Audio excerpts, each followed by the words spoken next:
पूर्व संघर्षों और लेबनान में इजराइल के हमलों के बीच ईरान के विदेश मंत्री अब्बास अराघची लेबनानी नेताओं से मुलाकात करने के लिए बेरूत पहुंचे, जहां लेबनान के कार्यवाहक प्रधानमंत्री नवीब मिकाती ने उनका स्वागत किया।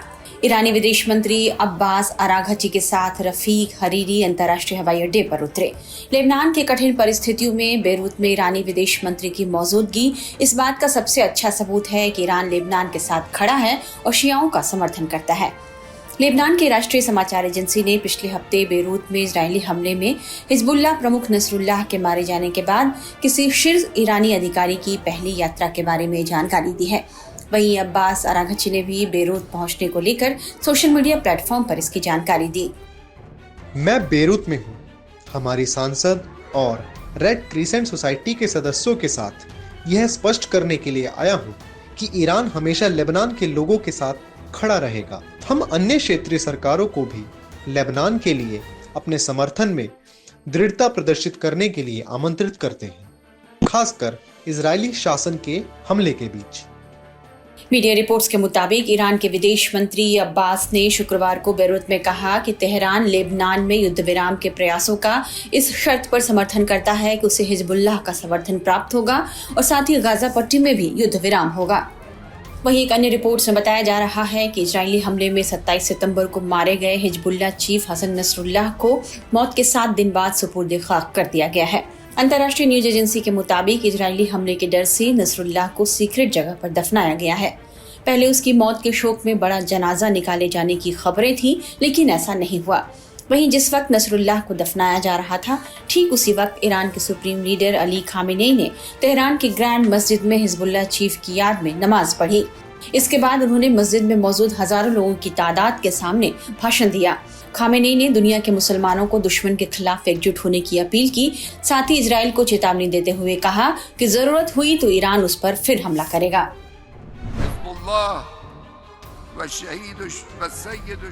हर देश के पास अपनी आत्मरक्षा का अधिकार है। फिलिस्तीनी लोगों के पास पूरा अधिकार है कि वो उन ताकतों के खिलाफ खड़ा हो जाए जो उन पर कब्जा करना चाहती है।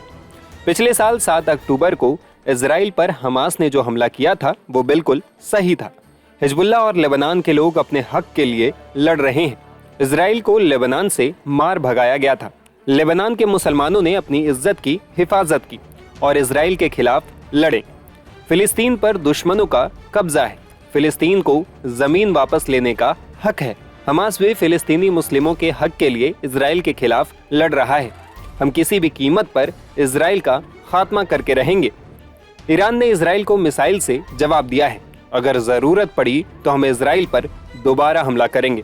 हिजबुल्लाह चीफ हसन नसरुल्लाह और रुखसती हमारे लिए अपूरणीय क्षति है। ये इजराइल तमाम मुसलमानों के दुश्मन है। मुसलमानों पर सितम ढाया जा रहा है। ये सिर्फ हमारे नहीं बल्कि फिलिस्तीन और यमन के भी दुश्मन है। हम दुश्मनों के मंसूबे कामयाब नहीं होने देंगे। वो मुसलमानों से दुश्मनी बढ़ाना चाहते हैं। दुश्मन अपनी शैतानी सियासत बढ़ाना चाहते हैं।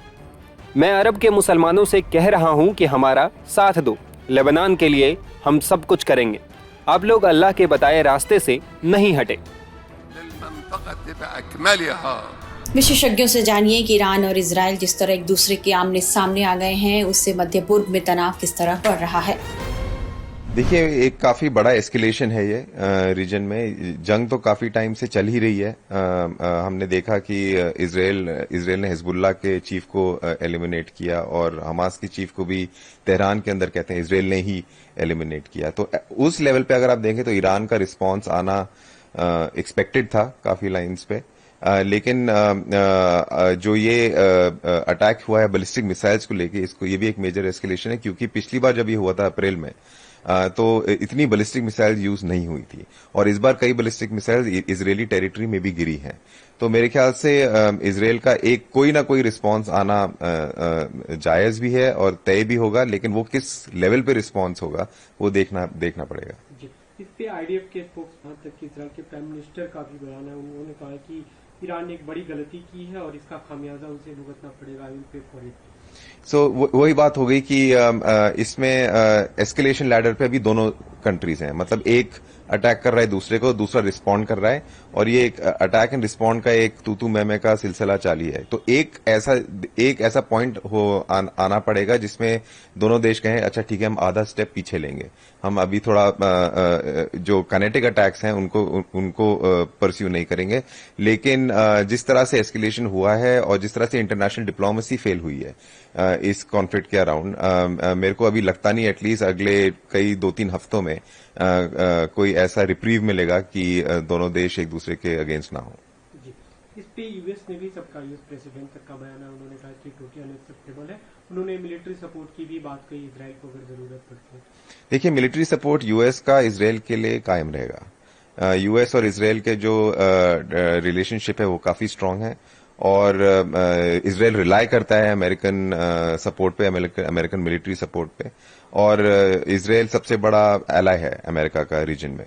तो अभी अमेरिका ऐसा नहीं दिखा सकता कि अगर वो चाहे इजराइल से खुश भी ना हो कि जिस तरह से असैसिनेशंस हुए हैं फॉर एग्जांपल, और असैसिनेशंस की वजह से ईरान ने रिस्पॉन्ड किया है, अब हो सकता है इजराइल ईरान को रिस्पॉन्ड करे, तो ये सिलसिला कब तक जारी रहेगा पता नहीं। लेकिन अमेरिकन सपोर्ट अभी इजराइल को के लिए कायम इसलिए भी रहेगा क्योंकि अमेरिका ये नहीं दिखाना चाहेगा कि ऐसे मौके पे वो अपने क्रिटिकल एलाय को पीछे छोड़ रहा है और उसको सपोर्ट नहीं दे रहा है। अभी तक मतलब 1992 जब तक मद्रिद कॉन्फ्रेंस हो रहा है, मद्रिद कॉन्फ्रेंस की बात हो गया था, ये ओस्लो एग्रीमेंट आ गया जो इजरायली फलस्तीनी के वाले क्या, तो इसी के लिखा के अंदर है 5 साल के बाद इस फलस्तीनियन इंटीरियम गवर्नमेंट बन जाती, वो तो बना भी नहीं है 1992। और इसके अलावा भी जॉर्डन भी उन्होंने पीस डील भी किया था, पहले उनकी दोनों है, इजिप्ट भी कम डेविड भी किया था, लेकिन शांति नहीं मांग रहे। जब तक एक देश में जो इजराइल में कहते हैं जब तक मानते भी नहीं, उनके लिए मतलब अभी बॉर्डर डिक्लेयर भी नहीं किया था, कौन सी बॉर्डर है। आप देख लो उनके प्रधानमंत्री में यूएन में गया था,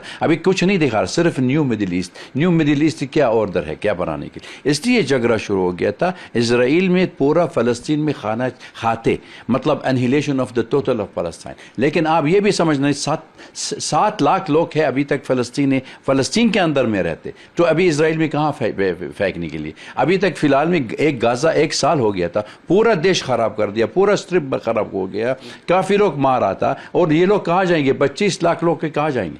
तो इसलिए हम लोग कहने के लिए जब तक प्रधानमंत्री के उनकी युद्ध चलता रहेगा, उनकी जो कुर्सी में बैठने के लिए उनकी जगह जमीन है उनके बैठने के लिए, इसलिए वो prolongation of the war for उन्होंने हिजबुल्लाह की तरफ में गया था लिबनान, फॉर उनके लिए अभी तक ईरान भी अटैक हो रहा है। इसका क्या मतलब होता है? इसका मतलब होता है रीजनल वॉर मांग रहे। जिस वक्त में अमेरिकन वो ड्रैग अमेरिकन करने के लिए, ईरान में उन्होंने इंतकाम किया था, जिस वक्त इजराइल में उन्होंने सीरिया के अंदर वो उसका काउंसिल थे तोड़ दिया था, और दोनों उनका डिप्लोमेट थे और ऑफिशियल भी मार दिया था, तो रिटेलिएट भी किया, इंतकाम किया था इसराइल के ऊपर। इसराइल फिर किया था उन्होंने, फिर अभी तक इसराइल इस्माइल हनिया मार दिया था, ईरान के अंदर में मारा था। तो इसका ये फलस्तीनी वाली लीडर है, और अभी के हिजबुल्लाह वाले के लिए हसन नसरल्लाह तो में मारा, तो इसलिए ईरान कह रहे हमको डिप्लोमेटिक पेशेंट किस चीज़ के लिए। वहीं इजरायली मिलिट्री ने कहा है कि उन्होंने 3 अक्टूबर की रात को एयर स्ट्राइक में लेबनान से सीरिया तक जाने वाली 3.5 किलोमीटर लंबी सुरंग को तबाह कर दिया है। आईडीएफ ने बताया कि हिजबुल्लाह इसका इस्तेमाल ईरान के हथियारों की तस्करी के लिए करता था। आईडीएफ के मुताबिक हिजबुल्लाह की यूनिट 4400 टनल के जरिए ईरान के हथियारों को लेबनान पहुंचाती थी। फाइटर जेट से किए गए इस हमले में सुरंग के अलावा उसके आसपास मौजूद हिजबुल्लाह की इमारतें और हथियार डिपो भी तबाह हो गए हैं।